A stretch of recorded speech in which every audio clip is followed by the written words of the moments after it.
আমরা যখন ছোট ছিলাম তখন বাংলাদেশে আসলে ক্রিকেটটা ওইভাবে খেলাটা হতো না। আমি এটা বলতেছি হলো ৮৬-৮৭ এই সময়টার কথা। ওই সময় বাংলাদেশে খেলা ছিল একটাই, সেটা হলো ফুটবল খেলা। সেই ফুটবল খেলা মানে সেই আবাহনী, সেই মোহামেডান। বিশাল ব্যাপার।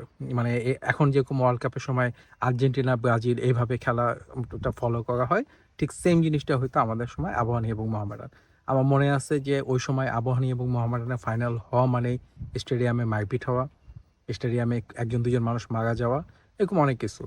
সেই প্লেয়ারগুলো ছিল অদ্ভুত রকমের। মানে খুবই নামি, নামি খুবই ভালো, ভালো কিছু প্লেয়ার ছিল। সাব্বির ছিল মোহামেডানের, কায়সার আমির ছিল মোহামেডানের, আ আবাহনী ছিল হলো আসলাম। তারপর একজন গোলকিপার ছিলেন মহসিন।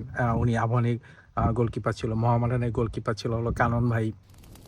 এগুলো লিজেন্ডারি প্লেয়ার। লিজেন্ডারি বলতে তাদের খেলা দেখার জন্য যতটুকু মনে পড়ে আমরা ওই সময় খেলা রেডিওতে শুনতাম। তারপর খেলা হলো আপনার টিভিতে, টিভিতে লাইভ দেখাতো কিনা আমার ঠিক মনে পড়ে না। বাট টিভিতে আমরা খেলা দেখতাম।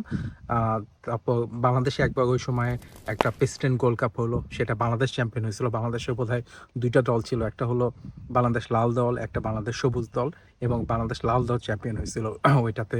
তারপর আমাদের ওই সময়টায় দানা এবং গথিয়া কাপ নামে একটা কাপে বাংলাদেশ চ্যাম্পিয়ন হয়েছিল। সে বিশাল ব্যাপার।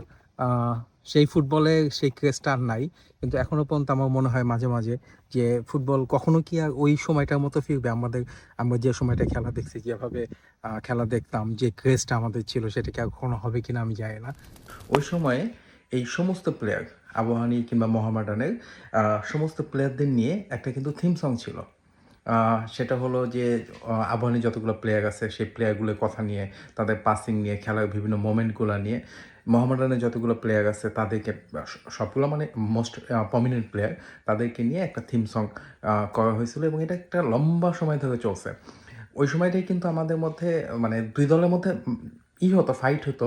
কিন্তু ২ দলের মধ্যে একটা মানে বন্ধন, একটা পজিটিভ পজিটিভ স্পিরিট ছিল থিম সংটা। আবাহনী আবাহনী মোহামেডান কেউ কারে নাহি ছাড়ে সমানে সমান আবাহনী আবাহনী মোহামেডান কেউ কারে নাহি ছাড়ে সমানে সমান জয় আবাহনী জয় মোহামেডান। ওই সময় ফুটবলে যেটা হইতো, যেমন একবার মনে আছে যে বাংলাদেশে দলবদল হইতো। এটা ওই সময় হইতো, এখনো হয়, সবসময় হইতো।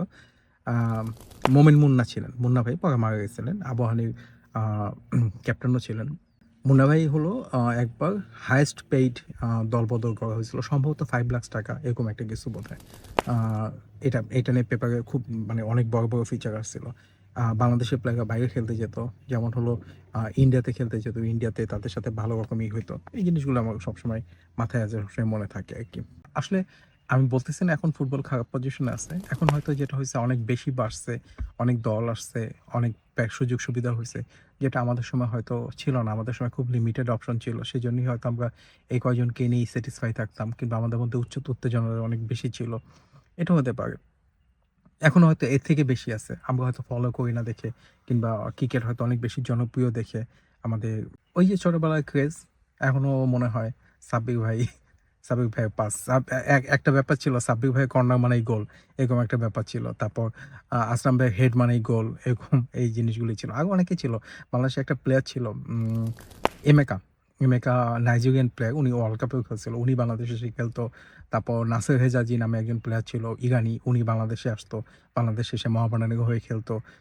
বেসিক্যালি ওই সময় ৩ টা দল ছিল সবচেয়ে বেশি নামকরা।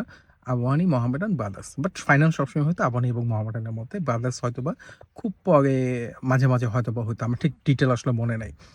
এটার পাশাপাশি আরেকটা জিনিস হতো, সেটা হলো মুক্তিযোদ্ধা দলটা আস্তে, আস্তে হিট হওয়া শুরু হলো। এবং তারা ভালো দল গোছানো শুরু করলো আরকি। আ ওই সময় যেটা হইতো সেটা হলো, যারা আবাহনী করতো তারা মোহামেডানকে খেপাইতো। যারা মোহামেডান করতো তারা আবাহনীকে খেপাইতো। আমি মোহামেডান করতাম। আ আমার মনে আছে যে ওই সময় খেপানোর জন্য একটা কবিতা ছিল। ইলিশ মাছে ৩০ কাঠা, বোয়াল মাছের দাড়ি, আবাহনী ভিক্ষা করে মোহামেডানের বাড়ি, অথবা মোহামেডান ভিক্ষা করে আবাহনীর বাড়ি। এরকম একটা জিনিস। মানে খুবই ফানি, মানে এমন কোনো কিছু না, কিন্তু ওইটাই যথেষ্ট ছিল। যে ধরেন আপনার পিছনে ৫ জন মানুষ একই গান গেয়ে খেপাইতেছে, এই জিনিসটা। ওই একই রকম হইতো, ওই মারপিট হইতো, কোনো কারণে হারছে, দল যদি হারে তো খবরই আছে।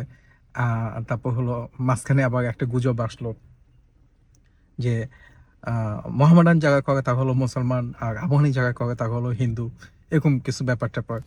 মোহামেডানের ড্রেসটা ছিল হলো, ওদের জার্সি সবসময় ছিল হোয়াইট অ্যান্ড ব্ল্যাক। আর আবাহনীর জার্সিটা ছিল ইয়েলো এবং ব্লু। এতদিন পরেও মানে সেই 40 বছর আগে থেকে দলগুলা খেলতেছে, আমরাও খেলা দেখি না। বাট মেমোরি একটা অদ্ভুত একটা জিনিস। মানে আপনাকে লাইফে কোনো না কোনো সময় এই মেমোরিগুলি সবসময় ফেস করতেই হবে। মানে ফিরে আসবেই। আপনাকে এই অতীতগুলো মনে করাবেই, গুড ফিল গুলা মনে করাবেই। এটাই আরকি। হঠাৎ মনে হলো আপনাদের সাথে শেয়ার করি, জাস্ট শেয়ার করলাম। That's it.